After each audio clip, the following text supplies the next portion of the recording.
Hello everyone. तो आज से हम शुरू करने जा रहे हैं हिस्ट्री रिवीजन बैच और ये आज हमारा पार्ट 1 है।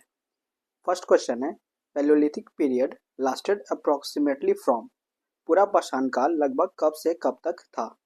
तो फ्रेंड्स, इसका राइट आंसर हो जाएगा आपका ऑप्शन बी, 2 मिलियन बीसी से लेकर के 10,000 बीसी तक। आप सभी को पता होगा कि हमारा जो स्टोन एज है उसे हम 3 पार्ट्स में डिवाइड करते हैं। पहला होता है पिलोलिथिक पीरियड, जिसका टाइम पीरियड अभी आपने देखा। उसके बाद आएगा मीजोलिथिक पीरियड और लास्ट में आएगा नियोलिथिक पीरियड। ये स्टोन एज क्या है फ्रेंड्स? स्टोन एज हम उस काल को कहते हैं जब लोग स्टोन के टूल्स यूज करते थे। इससे ज़्यादा कुछ भी नहीं है। अब ज़्यादा परेशान नहीं होइएगा, ठीक है? तो चलिए एक एक क्वेश्चन को देखते हैं और आज के बाद आपका ये स्टोन एज से जितने भी सवाल बनते हैं वो सारे क्लियर हो जाएंगे। सेकेंड क्वेश्चन है, the main occupation of palaeolithic period was.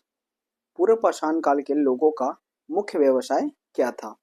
तो फ्रेंड्स, जो पूर्व पाषाण काल के लोग थे वो मेनली हंटिंग और गैदरिंग करते थे। मतलब वो शिकार करते थे और फूड इकट्ठा करते थे। उनका यही बेसिक व्यवसाय था, ठीक है? वो एग्रीकल्चर से अनजान थे, तो इस बात को आप ध्यान जरूर रखेंगे।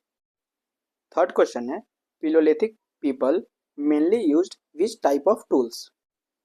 पूर्व पाषाण काल के लोग किस प्रकार के औजारों का प्रयोग करते थे, या फिर उस टाइम पे किस प्रकार का औजार जो है वो यूज होता था? तो फ्रेंड्स, इसका जो राइट आंसर है वो हो जाएगा आपका option B, rough stone tools. सबसे पहली बात, पिलियोलिथिक हो, मीजोलिथिक हो या फिर नियोलिथिक हो, लोग स्टोन के ही टूल्स यूज करते हैं, ठीक है? नियोलिथिक में कुछ जगह हम बोन्स के टूल देखेंगे, लेकिन पिलियोलिथिक में स्टोन टूल्स यूज होते थे और खुरदरे, मतलब बेसिक्स बहुत ज़्यादा उसमें वो मतलब वर्क नहीं किया हुआ था उन टूल्स पे। जब हम मीजोलिथिक पीरियड देखेंगे तो देखेंगे कि उन पत्थरों को काफ़ी नुकीले और शार्प तरीके से उनको एक आकार दिया जाता था। लेकिन पूरे पाषाण काल में पिलियोलिथिक पीरियड्स में ऐसा कुछ देखने को हमें नहीं मिलता है। वो बेसिक जो पत्थर्स होते हैं उन्हीं को वो यूज करते थे, ठीक। नेक्स्ट क्वेश्चन है, पिलियोलिथिक ह्यूमंस लिव्ड मेनली इन। पूरा पाषाण काल के मानव मुख्यतः कहाँ रहते थे? तो फ्रेंड्स, ये केव्स एंड रॉक शेल्टर्स में रहते थे, ठीक है? तो इस चीज को आप याद रखेंगे। ऑप्शन सी इसका राइट आंसर आपका रहने वाला है। भीमबेटका जलाशय कहाँ स्थित है? यानी कि भीमबेटका रॉक शेल्टर कहाँ स्थित है? तो फ्रेंड्स, ये मध्य प्रदेश में है और ये पिलियोलिथिक साइट है। अगर कभी आपसे पूछ ले कि भीमबेटका किस टाइम का है, तो पिलियोलिथिक टाइम का है, ठीक। इसके अलावा एक जगह है डिडवाना, जो कि राजस्थान में है। वो भी आपसे पूछता है कि वो कहाँ है और किस टाइम पीरियड का है, तो पिलियोलिथिक का ही है, राजस्थान में डिडवाना। इसके अलावा वेलन वैली घाटी आप याद रखेंगे, वो यूपी में है और वो भी पिलियोलिथिक टाइम का है। तो इस बात को भी आप जरूर ध्यान में रखिएगा। इंपॉर्टेंट साइट से सवाल पूछे जाते हैं, इसलिए मैं आपको बता रहा हूँ। नेक्स्ट क्वेश्चन है, भारत में मध्य पाषाण काल का मुख्य औजार कौन सा था? तो फ्रेंड्स, इसका जो राइट आंसर है वो है माइक्रोलिथ, ऑप्शन सी। देखिए, मीजोलिथिक जो पीरियड है ना, वो पिलियोलिथिक और नियोलिथिक के बीच का टाइम पीरियड है। और इसका जो कभी टाइम आपसे पूछ ले तो आपको याद रखना है कि 10,000 बीसी से लेकर के 4,000 बीसी तक मीजोलिथिक पीरियड जो है वो कंसीडर किया जाता है।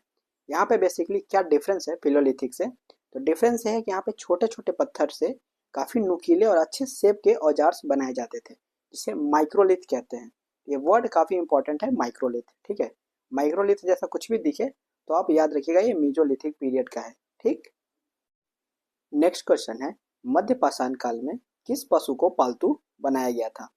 विच animal was domesticated during the mesolithic age? तो इसका जो राइट आंसर हो जाएगा फ्रेंड्स वो है ऑप्शन सी, कुत्ते को, ठीक है? कुत्ते को मध्य पाषाण काल में लोगों ने पालतू बनाया था, तो इस बात को आप याद रखेंगे। अगला सवाल है, बागोर स्थल किस राज्य में स्थित है? Bagor site is located in which state? Friends, important sites से काफ़ी सवाल बनते हैं कि कौन सा साइट किस टाइम पीरियड का है। तो जो मैंने पिलोलिथिक में आपको बताया 3 जगह, वो नहीं भूलेंगे आप।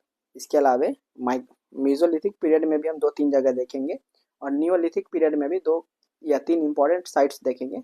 उन्हें आप बिल्कुल इग्नोर नहीं करेंगे। और इस क्वेश्चन का राइट आंसर हो जाएगा आपका ऑप्शन बी, राजस्थान। बागोर राजस्थान में है, ठीक है? देखिए, मीजोलिथिक पीरियड्स में ना लोग डोमेस्टिकेशन ऑफ एनिमल्स सीख गए थे, मतलब लोग जानवर को पालतू बना रहे थे।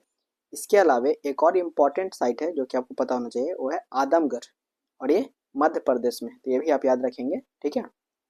नेक्स्ट क्वेश्चन है, नवपाषाण काल की सबसे प्रमुख विशेषता क्या थी? फ्रेंड्स, अब हम नवपाषाण काल की ओर आ चुके हैं और इसमें लोग जो है ना वो एग्रीकल्चर को समझ चुके थे। ठीक है, तो ऑप्शन सी इसका जो राइट आंसर है। नेक्स्ट क्वेश्चन है, वुर्जहोम किस राज्य या फिर केंद्र शासित प्रदेश में स्थित है? Burzahom is located in which state या फिर यूटी? तो इसका राइट आंसर हो जाएगा option C, Jammu and Kashmir. Friends, Burzahom से आपको एक और पॉइंट याद रखने की जरूरत है, वो है पिट ड्वेलिंग।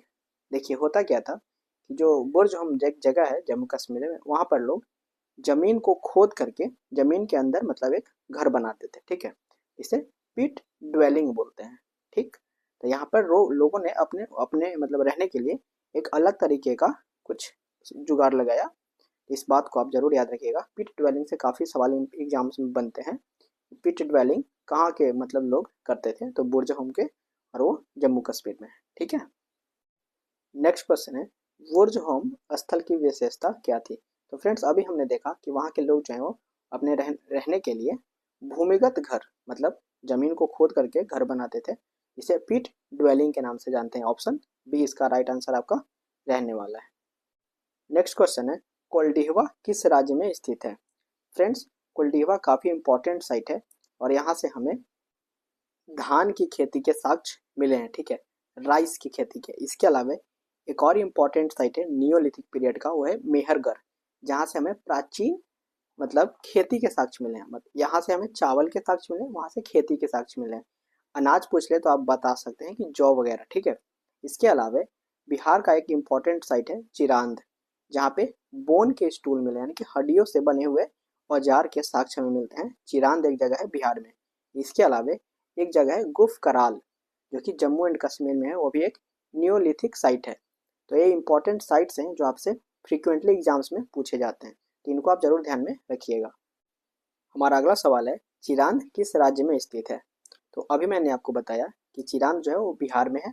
और क्यों फेमस है? क्योंकि यहाँ पे हमें बोन के टूल्स देखने को मिले थे। ठीक है, और ये नियोलिथिक साइट है। इतनी बातें चिरांद के बारे में आपको पता होनी चाहिए।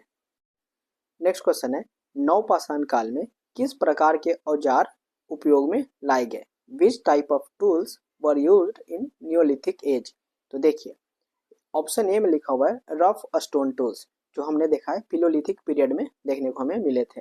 सेकंड है पॉलिश्ड स्टोन टूल्स, जो कि नवपाषाण काल के हैं। ठीक है, तो ये आप जरूर याद रखिएगा। इसके अलावा हमें चिरांद में बोन के टूल्स भी मिले हैं, लेकिन वो एक अलग चीज़ है। थर्ड आयरन टूल्स की बात यहाँ पे की जा रही है, जो कि आपको पता होगा कि आयरन का जो मतलब इन्वेंशन है वही लेटर वैदिक काल में होगा। ठीक है, तो हम अभी न्यू पाषाण काल में मतलब नवपाषाण काल में कहाँ से ही देख पाएंगे। ठीक, नेक्स्ट क्वेश्चन है, नवपाषाण काल की अर्थव्यवस्था मुख्यतः किस पर आधारित थी? The economy of neolithic age was mainly based on. तो आप मुझे बताइए कि किस पर बेस्ड थी? क्या हंटिंग थी? तो हंटिंग तो हमने पिलोलिथिक एज में देखा था। फिशिंग नहीं। एग्रीकल्चर एंड एनिमल हस्बेंड्री, कृषि और पशुपालन, ये लोग जान चुके थे नियोलिथिक पीरियड वाले। ठीक है, तो ऑप्शन सी इसका राइट आंसर आपका इस क्वेश्चन का रहने वाला है। ठीक, तो अंत में हम ये देखते हैं कि आज हमने पढ़ा क्या। तो सबसे पहले हमने स्टोन एज को 3 फेजेस में डिवाइड करा, पिलोलिथिक पीरियड, मीजोलिथिक पीरियड और नियोलिथिक पीरियड। पिलोलिथिक पीरियड का हमने टाइम देखा, मीजोलिथिक पीरियड का हमने टाइम पीरियड देखा और नियोलिथिक का भी टाइम पीरियड हमने देखा।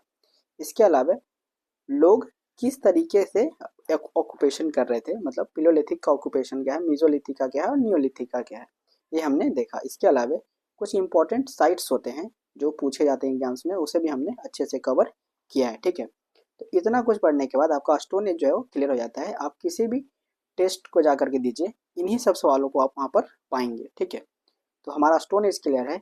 अब हम आगे जो पढ़ेंगे वो हमारा है इंडस वैली सिविलाइजेशन। तो बिल्कुल हम बेसिक से स्टार्ट हमने किया है।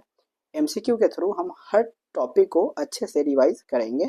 तो ये वीडियो आपको अच्छी लगे तो वीडियो को लाइक और चैनल को सब्सक्राइब जरूर करें। ठीक है, और हो सके तो वीडियो को हाइप जरूर करें। Thank you.